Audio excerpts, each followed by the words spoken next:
Welcome to episode 152 of the Forward from 50 podcast, where we interview people over 50 for pursuing new direction for their lives. It's an opportunity for men and women to tell their stories, their way, and in their own words. I'm Greg Gerber, the founder of Forward from 50 and your host for today's show.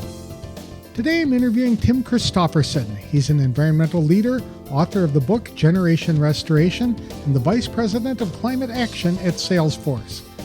He helps governments, corporations, and communities to rediscover their relationship with nature. Tim shares how growing up in rural Germany, living on a regenerative farm in Denmark, and working with global conservation efforts shape his mission today. Here are three key takeaways from our conversation. First, the relationship between humans and nature is broken, but it can be restored through ecological literacy and small, consistent actions. Second, nature is not out of there. It is part of us, intertwined with our health, well-being, and survival. Finally, regeneration is possible at every level, from planting a single tree to restoring entire ecosystems, and ordinary people can make a measurable impact. To tell us more about what gives his life meaning and purpose after turning 50, please welcome environmentalist and author Tim Christophersen to the show. Thanks for joining me today, Tim. I really appreciate it. I understand you are in Denmark. What took you to Denmark, or have you always been there? Love took me to Denmark. Yeah, my wife is Danish, and I'm actually from Germany, so it's not so far from home. And we bought a farm here about 5 years ago. So we're restoring our little piece of land into more biodiverse, natural abundance. That's part of what I write about in the book. Wonderful. Are you growing animals or corns? We have sheep, and we use what is called adaptive multi-paddock grazing, where you graze them intensely on small amounts of or small parts of the pasture, and you rotate them often because that stimulates more of the growth of the roots of grass and different sorts of grasses, and it draws more carbon into the soil, which means more productivity, more biodiversity in the soil. The soil can hold more moisture. So we're restoring the land with livestock, which is possible. It depends on the type of grazing. So it's not always the fault of livestock when things don't work out on a farm. It's just mostly the way you graze them. And then we plant a lot of trees. So we do what is called agroforestry, blend forestry and agriculture. In this case, silvopastoral farming is what the term would be. Okay. That sounds really interesting, and quite a departure from a guy who runs a software company, right? I am Vice President of Climate Action at Salesforce, and I run Salesforce's climate strategy and climate investments, and we invest a lot in nature-based solutions. So, for example, my team has the task to conserve and plant 100 million trees by 2030, which is a fun task. So it's not that far of a departure for me, but it's a bit of a different life from most of the people, I would say, in Salesforce, which is a large technology company. So that's quite ambitious, 100 million trees by 2030. Yeah, it's also why I actually joined Salesforce after almost 20 years in public service and 15 years with the United Nations Environment Program. Because in 2020, Salesforce's CEO, Mark Benioff, together with other companies and the World Economic Forum, launched this initiative called the Trillion Trees Initiative, or 1T.org, with the idea to conserve and restore an additional trillion trees around the world. Or that's about 30% of all existing forests.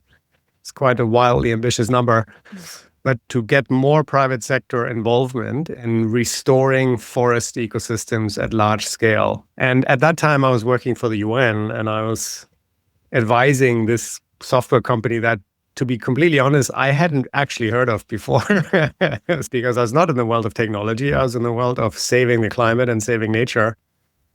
And then when I heard about this effort, and they approached me to give them some advice from the UN side, and once they had launched it, Salesforce kept calling me and said, now we have this ambitious commitment and we want to know, what should we do? Where should we invest? How do you monitor what actually happens in a forest ecosystem? How do you know who trusted partners are? What is a good way to restore ecosystems.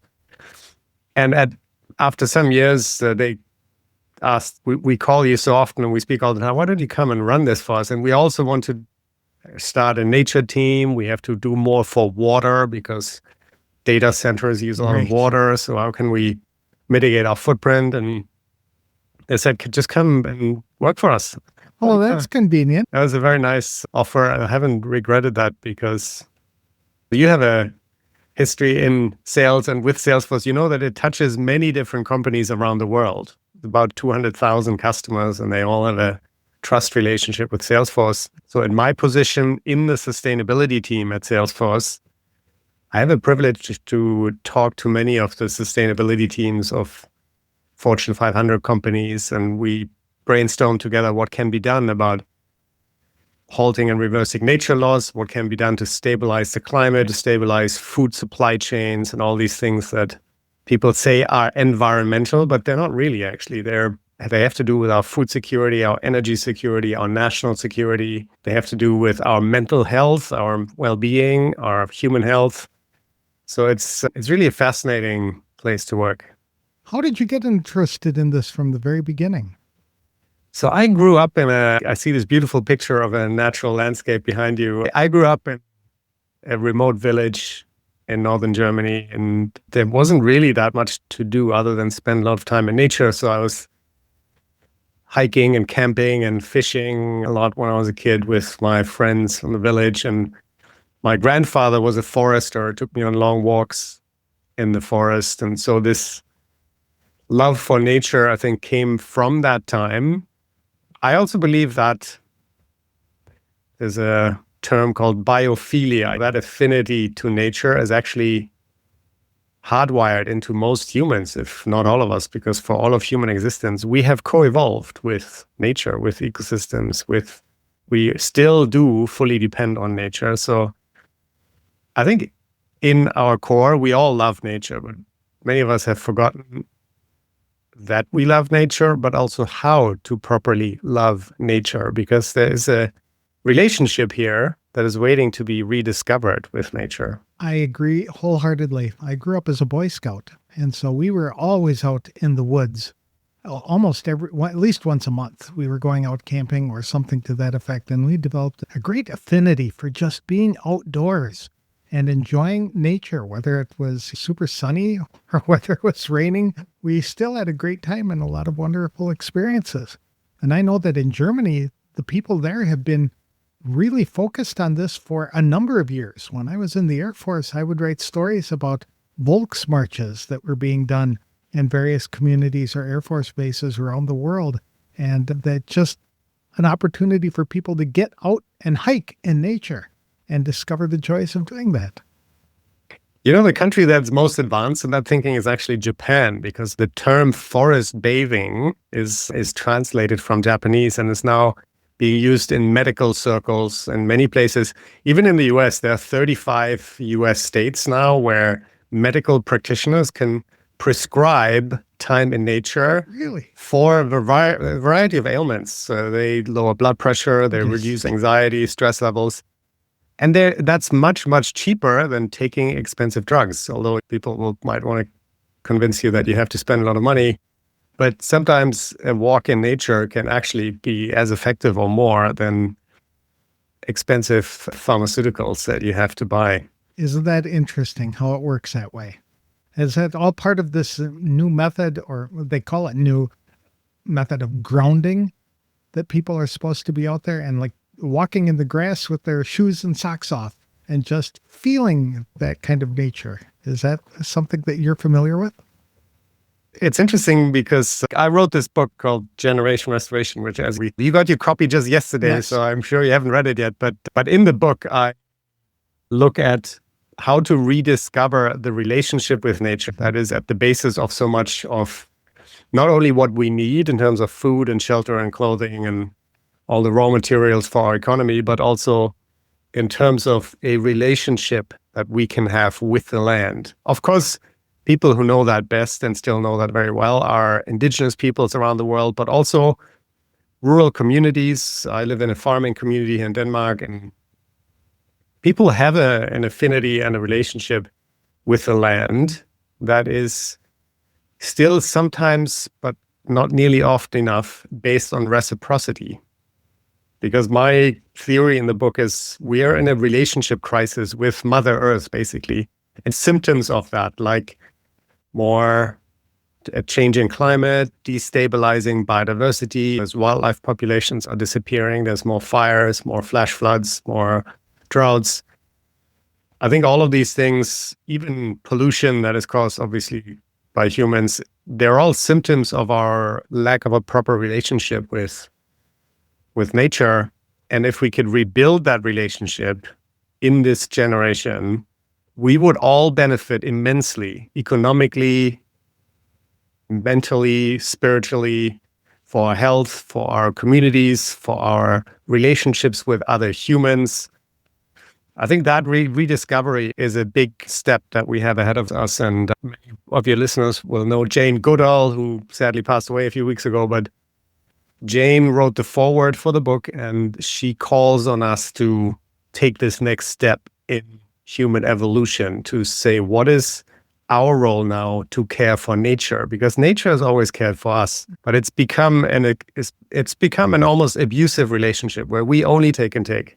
And we all know relationships like that, and they don't work. At some point, they become toxic and they end one way or another. We are in a relationship like that with nature right now, where we only take, and that cannot be sustained. We have to give back as well. It's important for us to become active environmentalists, right? Not active environmental activists, and that we start living with the environment, not just proclaiming, holding up signs saying save the environment, but actually getting out there and doing it. Because when people are out in nature and they see the benefits of that, they're more likely to fall in love with it and then take those steps to preserve it. It's interesting what you just said, and I want to unpack two of the words you used. One is out there in nature, and the other is environment. I'll get to that in a second, okay? Sure. My book is not a how-to-do guide and that you should bike to work and only eat vegan food. And I don't think I can prescribe to 8 billion people how they should behave, because that's really individual. Those are individual choices. What I'm suggesting, though, is that we learn more ecological literacy. We learn more from nature, how nature actually works. Because the ecology is it's the knowledge of our common home. If you go to the Greek root of that word, oikos is our common household, our common home. And the ecology is the knowledge of our common home. How does this place work? How do species relate to each other? How do they depend on each other? The economy has the same root. It's the management of our common household. Right now, what we're doing is we're managing this place without really knowing how it works. And that is not a good idea. We're flying this planet blind, basically, without the required ecological literacy. What I want to unpack in the question you asked is, out there in nature is something I use myself often, and then I catch myself and say, nature is not out there only, it's also in here, because we are nature as well. Humans are part of nature, which is something that we have forgotten. So wherever you are, nature is as well. In fact, you and I and every human, we carry a lot of nature around with us, because there's 3 to 5% of our body weight, which are made up of bacteria that we need to digest our food and other species that are not human cells. Mm-hmm. We are walking ecosystems. To say nature is just out there is a very outdated perception that started 300 years ago in the era of Enlightenment, when the philosophers told us that only humans possess a divine spark. Everything else is a machine that's put here for our convenience to eat and burn and liquefy and use up. That notion of reductionist thinking is, I think we need to overhaul that basic idea. So I don't want to say nature is out there. Nature is also in here. In here being in yourself, in your heart? Really, literally, but also, of course, metaphysically, nature is in here, and we are always in nature, wherever we are, even in our buildings, our houses, our cities. They are all part of nature. The other term that you used is environment. I know that term is much in use, but it's actually not a very old word. It came into use about 100 years ago, or not even, and then only started to be used a lot in the last 50 years. And it comes from the French environ. It's what is around us. And I think that might not be the best term to describe actually what nature is, because nature is not only around us. It's not apart from us, it's not away from us. It is us. We are nature. So we will have to probably redefine some of our basic vocabulary in the next few decades, because it's no longer really serving us, because we see nature and the planet and what we call the environment crumbling, and we don't understand why. And one of the reasons is it is not happening away from us, it's also happening to us. I see your point. It's also more easier for people to fall in love with nature when they actually get out of their environment, locked inside their house or their office, etc. Yes. Because while they are still functioning biological machines, humans are, once they get out of that environment and into the natural environment, they discover even more benefits. Would you not say that would be true? Yeah, absolutely. I think what we can learn from really listening to nature and observing nature very closely is that this affinity to nature and our role in nature is really not one of a distant observer. It's really of a participant. We are, in ecology, there's this term of ecosystem engineers, like wolves, elephants, beavers. These are species that really shape entire landscapes by the way they behave. That is their role. And then a lot of other species follow in their wake, and they find habitats and niches in that ecosystem. Humans are ecosystem engineers as well, but we don't deliberately act like that, because this is even in conservation circles, in nature conservation circles, there's often the notion that we should just stay away from nature. Nature will just do whatever is best. I think that is not the future we should aim for, because first of all, we're too many people for that. Secondly, we have a lot to gain from nature, but nature also has a lot to gain from us. This can be a mutually beneficial relationship. We can be positive ecosystem engineers for nature if we have ecological literacy, if we know how this place actually works. And to do that, we first of all have to spend more time with nature and listen and observe. I agree with that. And forests are a great example, aren't they? That if we are managing our forests up front by clearing out all the dead brush and the things on the ground that can really explode into forest fires under the right conditions, we're really protecting the forests by doing that and ensuring that they continue to grow. We do, and there are many landscapes around the world that have been actively managed for thousands of years by indigenous peoples through fire management, where fire was used to renew the growth so that it would feed more wildlife, the grasses would be fresh and young, the grassland would be more productive. So there are a lot of examples around the world where humans have actively played this role of ecosystem engineers. And of course, we're doing that in all agricultural landscapes where humans are the dominant species that shape the landscapes. But we often do that without really understanding what the best way to use nature as an ally, to work together with nature is. And instead, we try to dominate nature and oppress nature and put nature into the shackles that then only follow what we want to get out of it. And that is not a productive relationship in the long term. You can do that in the short term, and just like with forced labor, you can maybe do that for a short while, but it is not a long-term productive way of working together. So we need to get away from that way of doing agriculture towards an agriculture that is a lot more productive in the long term and working more with ecology and biology instead of just chemistry. As children, we used to play outdoors all the time. And I don't see kids today doing that. They're pretty much inside working on their devices, etc., watching screens. What can we do to help people or help ourselves to rediscover nature? So in my book, I'm just going to quickly show it so that people have seen it. I quite like the cover and by Wiley, which is the publisher. But in the book, Generation Restoration, I talk about 3 steps that we can all take to learn basic ecological literacy. And it always starts, like many good relationships, with food. If you ask yourself, what is actually the origin of the food I eat? Where does it come from? Who are the farmers that produce this? Where do they live? Do they use regenerative agriculture? What does the landscape look like where they farm? What is the dependency of my community on farming that is near me, that is maybe further away? And then the second step is water. Where does my water come from? What is my dependency on water? It's so essential for life, and we all know that, but many of us don't know where our water actually comes from. It comes out of the tap, right? Where else? And what is the link between my use of water and the ecosystem it comes from that sustains the aquifer or the reservoir that provides our drinking water?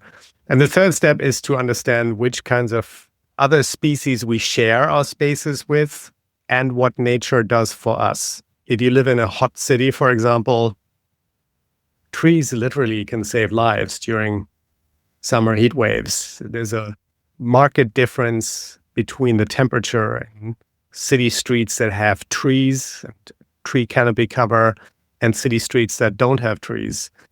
Trees cool the air not only through the shade, but they also evaporate a lot of water. They keep groundwater levels stable because they ensure that there is a replenishment of water through the root system that can sink into quickly when it rains, sink into the ground.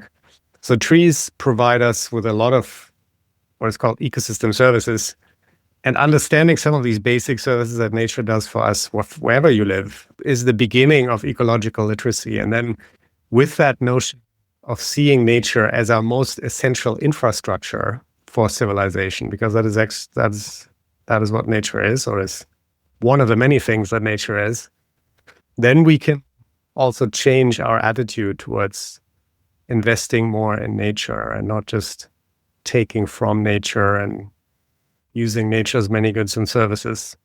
You had touched on a couple of things that are very important to us here in the Phoenix area, water being one of them. Where does our water come from is something that we should all be taking or paying very close attention to, because the population here continues to grow, and we've got to figure out a way to keep the water in here because it is essential for life. And I know that they've done a lot of work in Arizona to develop a system that is different from, say, California, where we collect all the rainwater that comes in and move it directly into the culverts, et cetera, and then rush it into reservoirs where it can be tapped and captured.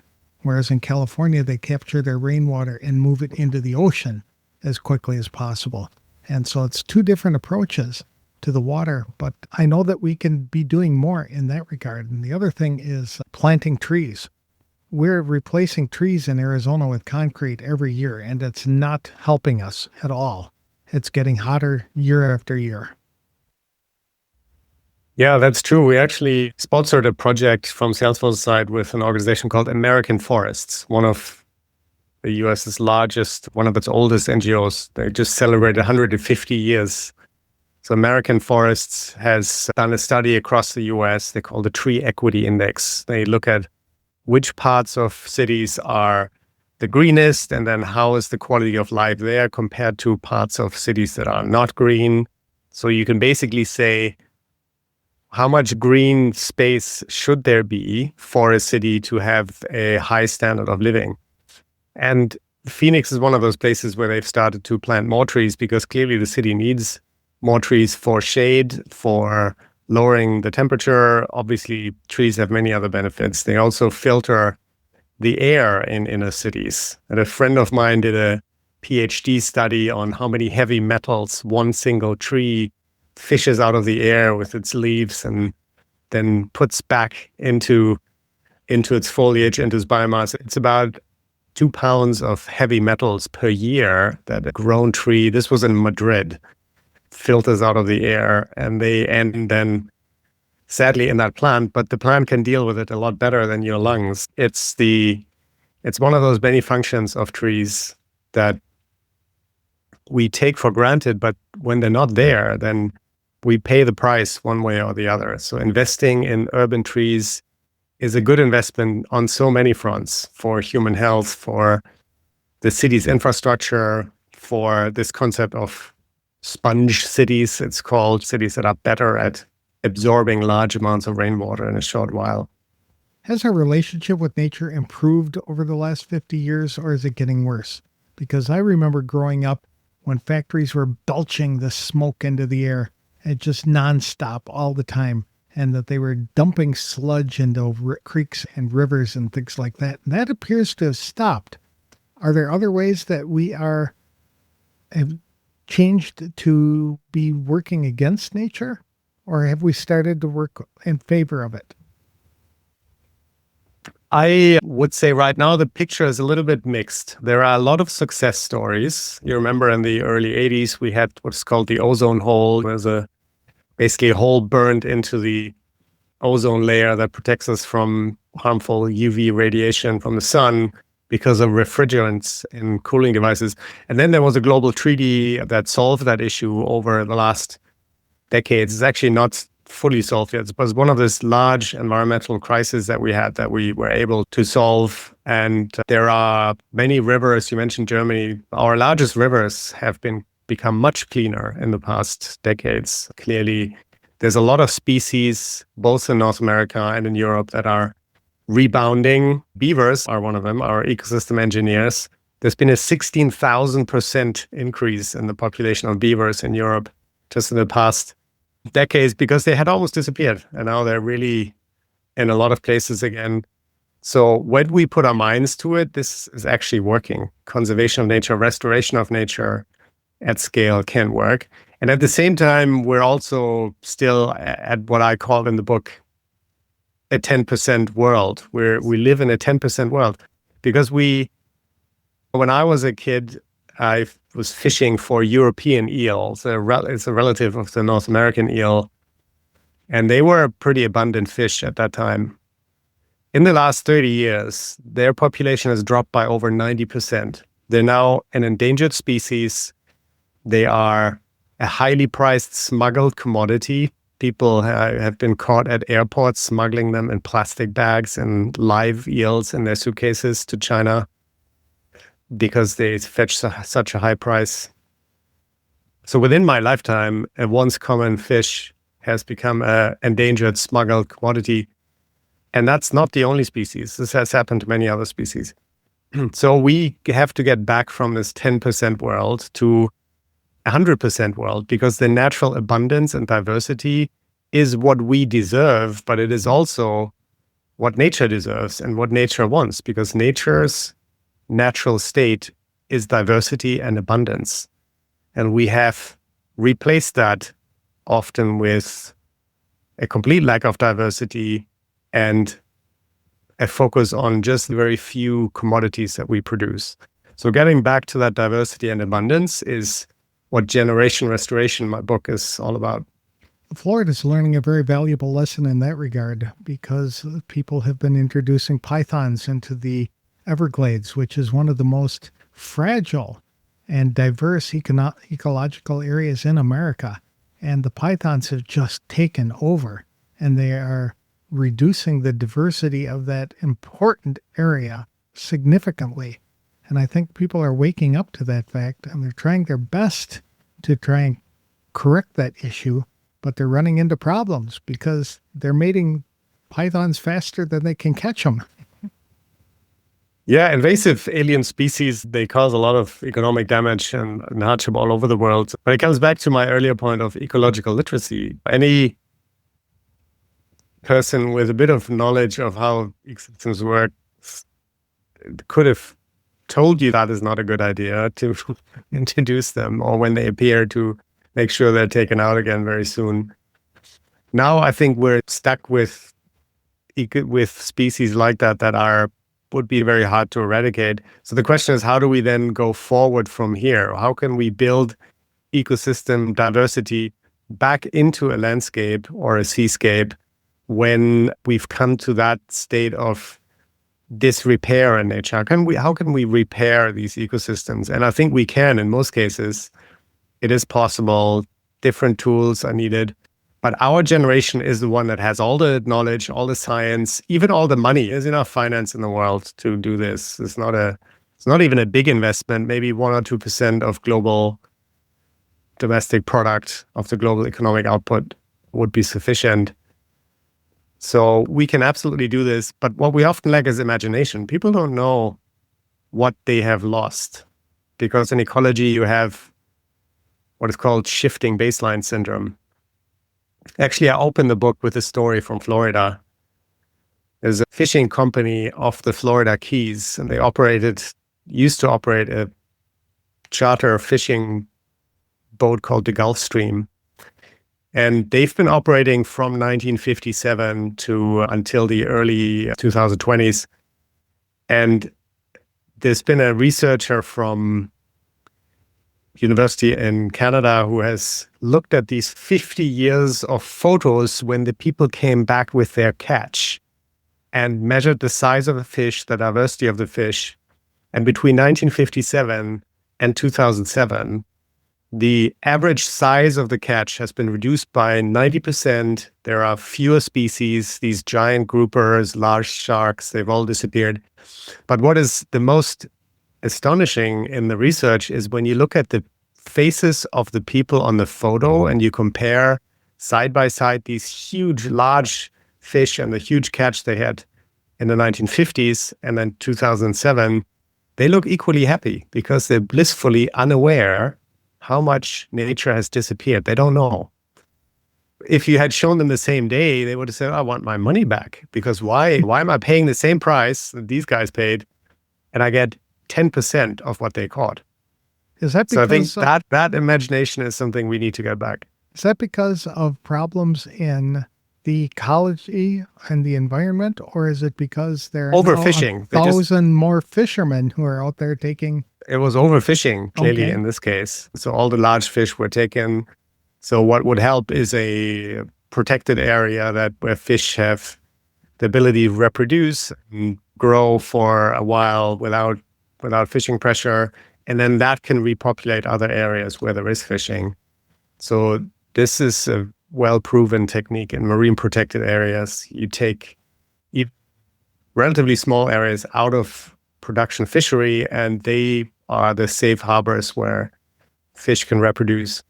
My point about the imagination is, unless we show people what they've lost, they don't know how rich we once were. And because this happens over the course of maybe a very long life, if you ask somebody who's lived very long, they can tell you in their youth what nature looked like. But if I talk to my kids about European eel, they'd be like, they're not there anymore. So what? Like, sure. It could be there again, which would make our landscapes and our experience of nature so much richer, because we've lost 73% of all wildlife populations just since the 1970s. Wow. 4% of all the mammals in the world, the weight of the mammals in the world, 4% is wildlife. The rest are humans and livestock. So we're close to rock bottom. Sorry, that was a very long answer to your short question of how are we doing. But there's mixed news. There's good news, but we're also still near rock bottom, and we have to climb our way up to generation restoration, back to 100% world. We're seeing that here in Arizona. As we said before, it's getting hotter every year. And it used to be this particular area where I live in was surrounded with orchards. So there are lots of trees. And I apologize. It appears that the Air Force Base is very active this morning. They're launching a whole bunch of planes right now, and it's causing the noise in the background. But all of these trees were good for the environment. They kept the ground stable. They reduced the heat. They cleaned the air. And we've replaced all of that with concrete structures and things like that. So it's not good for anybody. And we're seeing the same thing in California as well, where they used to have orange groves everywhere, and those have disappeared, and they've been replaced with concrete jungles. So there's got to be a happy median somewhere. The thing that I was wondering about is a lot of people are discouraged by all of the news that is out there, because Florida is supposed to be underwater in 2000, back when I was in high school, we were debating about these problems, and that never seemed to come to play. So there's a lot of attention paid to gloom and doom, and it never comes to pass. And people then say, is this real or is it not? Is it just made up to get money? What would you say? I would say some of the gloom does come to pass. You ask the people who were in the wildfire in Los Angeles, or when you opened your windows last year in San Francisco and the whole sky was orange. That's pretty much the scenarios that were predicted and that are just happening now. But it's not useful, is what I would say. It's not useful to focus on doom or gloom because it doesn't trigger, it's an energy drain. It drains you of your agency and your energy. And instead, what we need is action that creates hope. More hope creates more action creates more hope. So that becomes a virtuous cycle. And actually, for that, it does not even matter how small you start to take action. Just that you do something will start this virtuous cycle of getting out of that negative spiral, because we certainly have to do something about climate change. Global warming is not a hoax. It is very real.